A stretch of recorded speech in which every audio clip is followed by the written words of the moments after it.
Welcome students.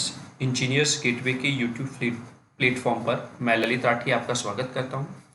जैसा कि आप लोग जानते हैं, मैं आपको यहां पर इंजीनियरिंग फिजिक्स सब्जेक्ट को पढ़ा रहा हूं और यूनिट सेकंड हम यहां पर कवर अप कर रहे हैं।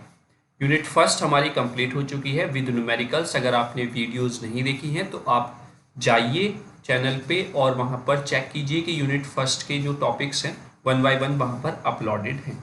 ठीक है, जो एग्जाम के पॉइंट ऑफ व्यू से इम्पोर्टेंट है। तो आज हम यूनिट सेकंड जो इलेक्ट्रोमैग्नेटिक फील्ड थ्योरी है उसका टॉपिक जो कवर करेंगे वो है मैक्सवेल की फर्स्ट इक्वेशन। इससे लास्ट वीडियो में मैंने आपको मैक्सवेल के इक्वेशंस जो चारों होती हैं उनके बारे में डिस्क्राइब किया था। ठीक है, और साथ के साथ जो उनकी डिफरेंशियल फॉर्म और इंटीग्रल फॉर्म होती है वो मैंने आपको बता दी थी।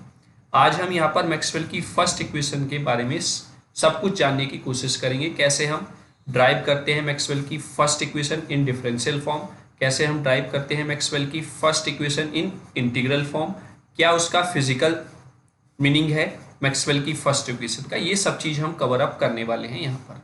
ठीक है, तो चलिए स्टार्ट करते हैं। उससे पहले थोड़ा सा मैं और आपको मैक्सवेल के इक्वेशंस के बारे में बताना चाहता हूँ।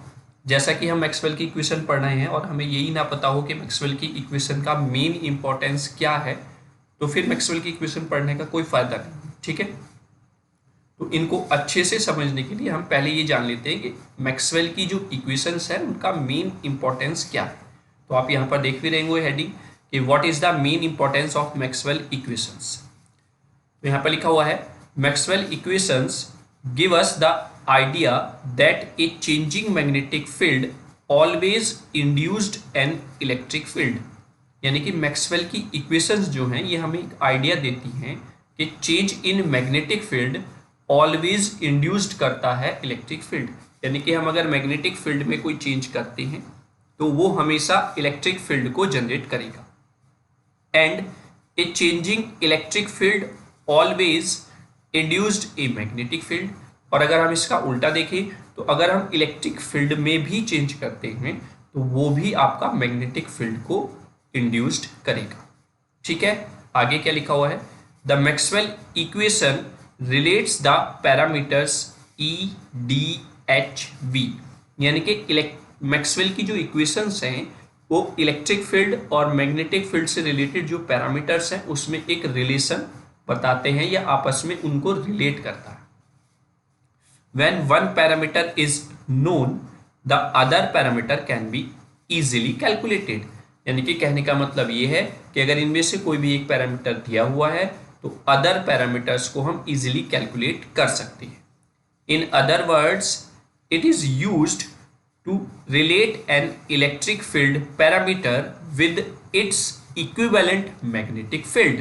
कहने का मतलब ये है कि ये एक इलेक्ट्रिक फील्ड के पैरामीटर को एक मैग्नेटिक फील्ड के पैरामीटर के साथ रिलेट करता है। ठीक है, तो ये मैक्सवेल की इक्वेशन के बारे में हो गया कि क्या मेन इंपॉर्टेंस है, क्या क्या ये हमें बताता है, किस किस के बीच में हमें रिलेशन बताएगा। आगे लिखा हुआ है Maxwell equations are a set of 4 equation. जैसा कि मैंने लास्ट वीडियो में आपको चारों इक्वेशन की डिफरेंशियल फॉर्म और इंटीग्रल फॉर्म के साथ साथ उनको एक्सप्लेन भी किया था कि पहली इक्वेशन क्या कहती है, दूसरी क्या कहती है ना। Equation that describe the behavior of electric and magnetic fields and how they relate to each other। Maxwell की जो चारों इक्वेशंस हैं वो डिस्क्राइब करती हैं इलेक्ट्रिक और मैग्नेटिक फील्ड के बिहेवियर को और कैसे वो एक दूसरे से रिलेट है। Ultimately they demonstrate that electric and magnetic fields are two manifestations of the same phenomena. यानी कि अल्टीमेटली अगर हम देखें तो ये चारों इक्वेशंस डिमोस्ट्रेट करती हैं इलेक्ट्रिक और मैग्नेटिक फील्ड को, कहती हैं कि ये दो मैनिफेस्टेशन हैं सेम फिनोमिना की। ठीक है, तो ये मेन इंपॉर्टेंस हो गया मैक्सवेल इक्वेशन का जो आपको मैंने यहाँ पर समझाने का प्रयास किया। ठीक, अब आगे आते हैं एप्लीकेशंस ऑफ मैक्सवेल इक्वेशन क्या है वो हम यहाँ पर देखेंगे। तो जैसा आप हेडिंग देख रहे होंगे एप्लीकेशंस ऑफ मैक्सवेल इक्वेशन, तो इसमें लिखा हुआ है the main applications of Maxwell equations are we can calculate static electric field in vacuum, we can calculate static magnetic field in vacuum, it give us the idea about electric circuit। कहने का मतलब ये है कि main application जो है Maxwell equations की वो क्या है, कैलकुलेट करना इलेक्ट्रिक फील्ड को, कैलकुलेट करना मैग्नेटिक फील्ड को। जैसा कि हमने पीछे पढ़ा है कि ये क्या बताता है, मैक्सवेल की इक्वेशंस किस में रिलेशन बताते हैं या क्या पैरामीटर्स फाइंड आउट कर सकते हैं, इलेक्ट्रिक पैरामीटर्स और मैग्नेटिक फील्ड के पैरामीटर्स को। तो वही चीज़ यहाँ पर बताई गई है, ठीक है, जिससे हमें आइडिया लगता है अबाउट द इलेक्ट्रिक सर्किट। इसके साथ साथ आप देख सकते हैं कि जो मोटर्स होती हैं उनमें भी मैक्सवेल इक्वेशंस का यूज़ किया जाता है, ठीक है। अब मेडिकल में भी मैक्सवेल इक्वेशंस जो आपका यूज़ हो रहा है ना। तो अलग अलग फील्ड्स में एप्लीकेशंस है मैक्सवेल इक्वेशंस की।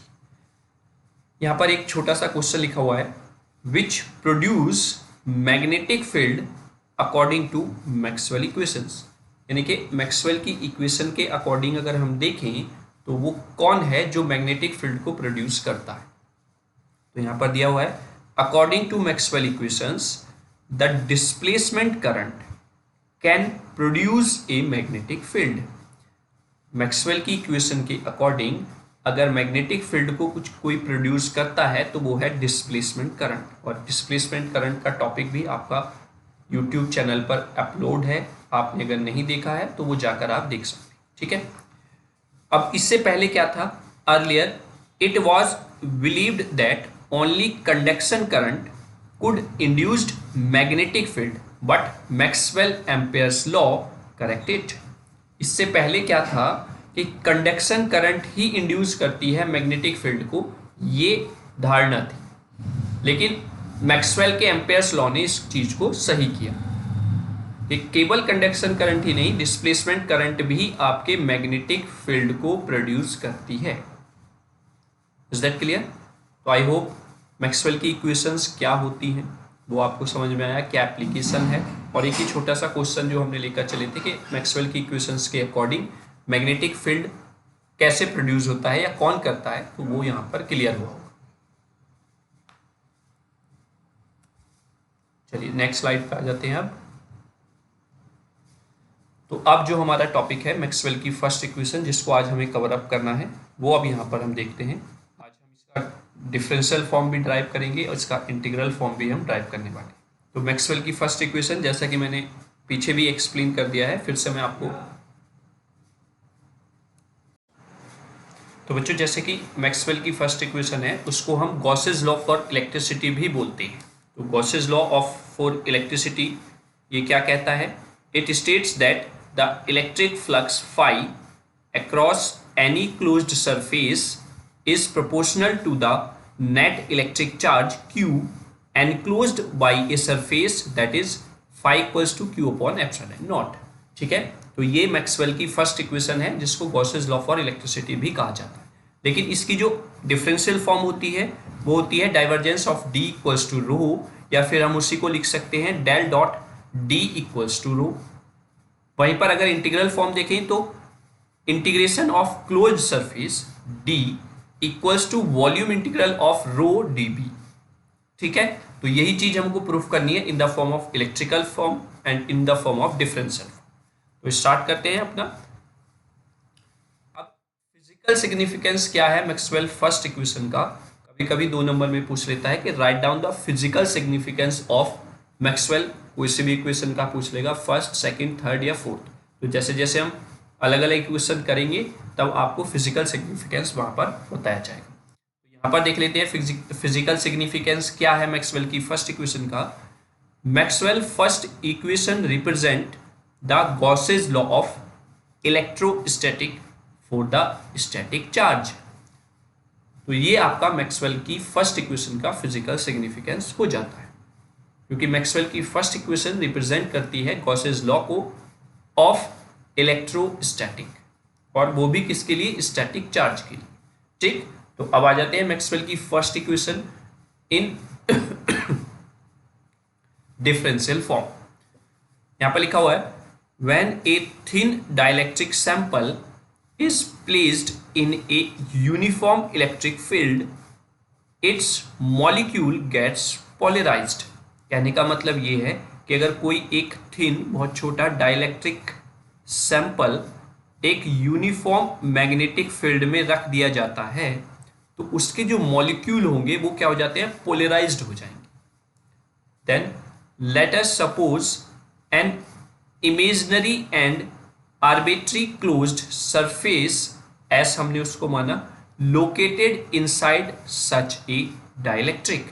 इस डाइलेक्ट्रिक के अंदर हम कोई एक सरफेस एस मान लेते हैं, आर्बिट्री और इमेजिनरी सरफेस एस, ठीक है।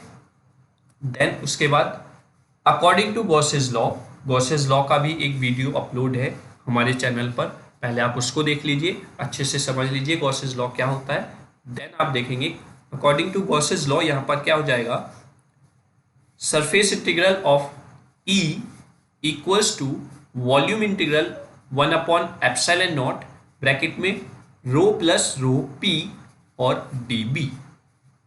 अब यहाँ पे रो क्या है, रो पी क्या है, वो लिखा हुआ है, रो है free charge density and rho P क्या है, बाउंडेड चार्ज डेंसिटी या फिर पोलराइजेशन चार्ज डेंसिटी, ठीक है।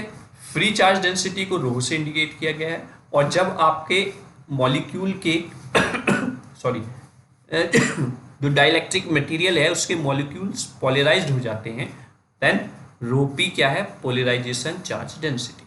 Is that clear? तो अब देखते हैं आगे। We know that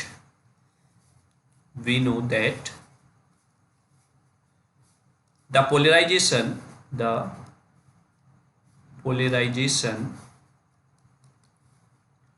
charge density जो ये रो पी है ना, is given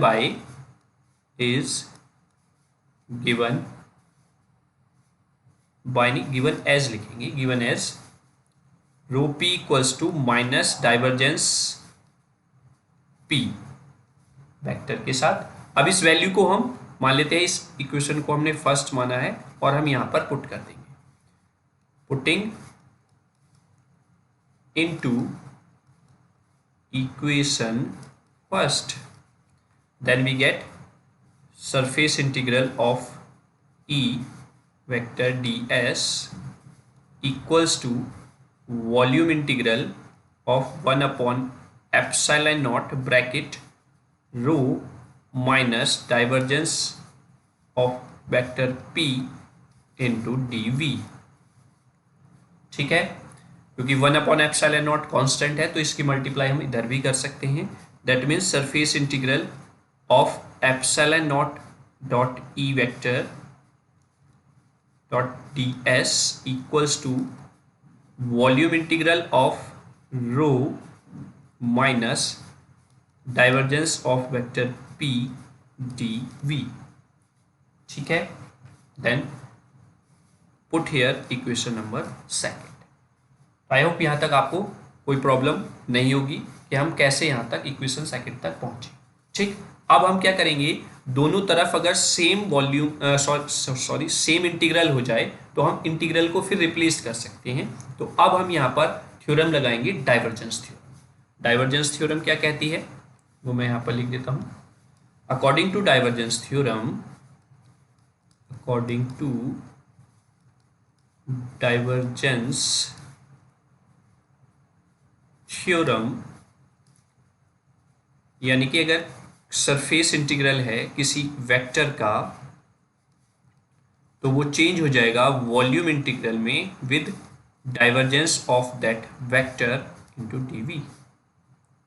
is that clear? तो यहां पर सरफेस इंटीग्रल किसका है, ई का, अगर आप इक्वेशन नंबर सेकंड में देखें, ठीक है, ये ई का सरफेस इंटीग्रल है और इसको हमें चेंज करना है वॉल्यूम इंटीग्रल में, तो हम डाइवर्जेंस थ्योरम की हेल्प से इसको कर सकते हैं। तो फिर लिखेंगे now equation second can be written as, तो सेकेंड इक्वेशन को हम आप कैसे लिख सकते हैं, volume integral of divergence E, divergence epsilon naught E है क्योंकि वहां पर एप्सिलॉन नॉट ई है, ठीक है, into D V equals to volume integral of rho minus divergence of vector P D V. ठीक है, आई होप यहाँ तक आपको क्लियर हुआ होगा। ठीक, अब अगर हम ब्रैकेट को ओपन कर लेते हैं इधर, तो then volume integral of divergence epsilon naught E vector D V equals to volume integral of rho D V minus volume integral of divergence vector P D V. ठीक है, देन डाइवर्जेंस ऑफ पी को हम ले जाते हैं epsilon naught E की side, then we get volume integral of divergence epsilon naught E vector into D B, ये आकर इधर हो जाएगा plus volume integral of divergence vector P D V equals to volume integral of rho D V. ठीक है, अब हम क्या करेंगे, वॉल्यूम इंटीग्रल दोनों में सेम है, डाइवर्जेंस दोनों में सेम है, then you can write like this. अब इक्वेशन है ना, तो ऊपर वाली इक्वेशन को हम कुछ इस तरीके से भी लिख सकते हैं। आई होप यहाँ पे कोई प्रॉब्लम आपको नहीं हुई होगी, क्योंकि आप अगर नॉर्मल किसी इक्वेशन को सॉल्व करते हैं और उसमें जो कॉमन होता है या जो सेम टर्म्स होती हैं आप उनको कॉमन ले लेते हैं। वैसे आपका इंटीग्रल दोनों में सेम है, जैसे आपने यहाँ पर ब्रैकेट को ओपन करके दोनों पे वॉल्यूम इंटीग्रल अप्लाई कर दिया था, वैसे ही इन दोनों को आपने कॉमन ले लिया और फिर डाइवर्जेंस भी कॉमन है, then you can write like this. फिर लिखेंगे since vector D equals to होता है epsilon naught E plus vector P, तो आप इसको रिप्लेस कर सकते हैं, then you get volume integral of divergence vector D D V equals to volume integral of rho D V. Is that clear? तो अगर हम नेक्स्ट स्लाइड पर चलते हैं, तो हमें अभी जो लास्ट इक्वेशन मिली है बेटा वो ये मिली है कि volume integral of divergence D D V equals to है volume integral of rho D B. Then volume integral दोनों तरफ सेम है, तो अगर आप डिफ्रेंसिएशन करेंगे या वॉल्यूम इंटीग्रल को वॉल्यूम इंटीग्रल से आप हटा देंगे, then you get divergence of D equals to rho, ये आपको मिल जाता है। और अगर आप इसको डॉट प्रोडक्ट की फॉर्म में लिखना चाहें तो del vector dot product of D equals to rho, you can also write like this. तो ये आपकी मैक्सवेल की फर्स्ट इक्वेशन हो जाती है इन डिफरेंशियल फॉर्म। आई होप सब बच्चों को क्लियर हो गया होगा मैक्सवेल का first equation in differential form. अब यहीं पर हम इंटीग्रल फॉर्म भी कर लेते हैं इसकी, तो लिखेंगे इंटीग्रल फॉर्म। अब इंटीग्रल फॉर्म कैसे हम फाइंड आउट करेंगे वो देखते हैं। इसके लिए आपको पता होना चाहिए, वी नो दैट, कि हमारे पास डिफरेंशियल फॉर्म क्या थी। तो हमें अभी पीछे ऊपर ही लिखा हुआ है, क्या हमने प्रूफ किया है कि divergence of vector D equals to rho. आप पुट करेंगे इक्वेशन नंबर फर्स्ट। अब हम क्या करेंगे, अब इसका हमें रिवर्स प्रोसेस करना है। तो रिवर्स प्रोसेस अगर आप इससे पहले का स्टेप देखेंगे, यहाँ पर ये स्टेप इससे पहले का, तो यहाँ पर वॉल्यूम इंटीग्रल है, तो आप दोनों साइड वॉल्यूम इंटीग्रल यहाँ पर ले लेंगे। Now taking the volume integral of equation first on both sides, ठीक है। देन क्या हो जाएगा, volume integral of divergence D D V equals to volume integral of rho D V, ठीक है। फिर अकॉर्डिंग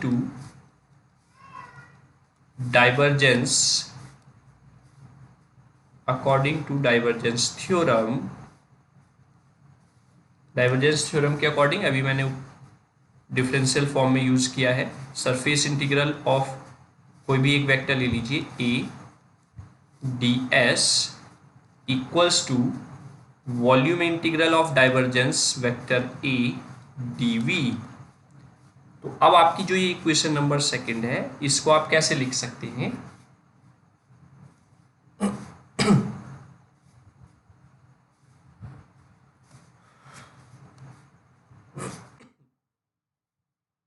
नाउ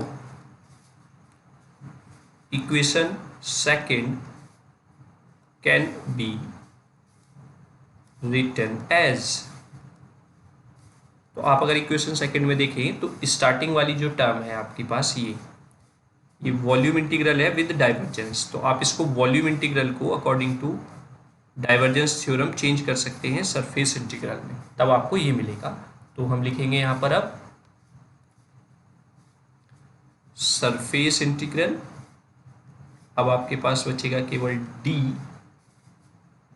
एस, ठीक है, equals to volume integral of rho D V. तो ये आपका इंटीग्रल फॉर्म हो जाती है इक्वेशन फर्स्ट मैक्सवेल, ठीक है। बस यहाँ पे लिख देंगे दिस इज द फर्स्ट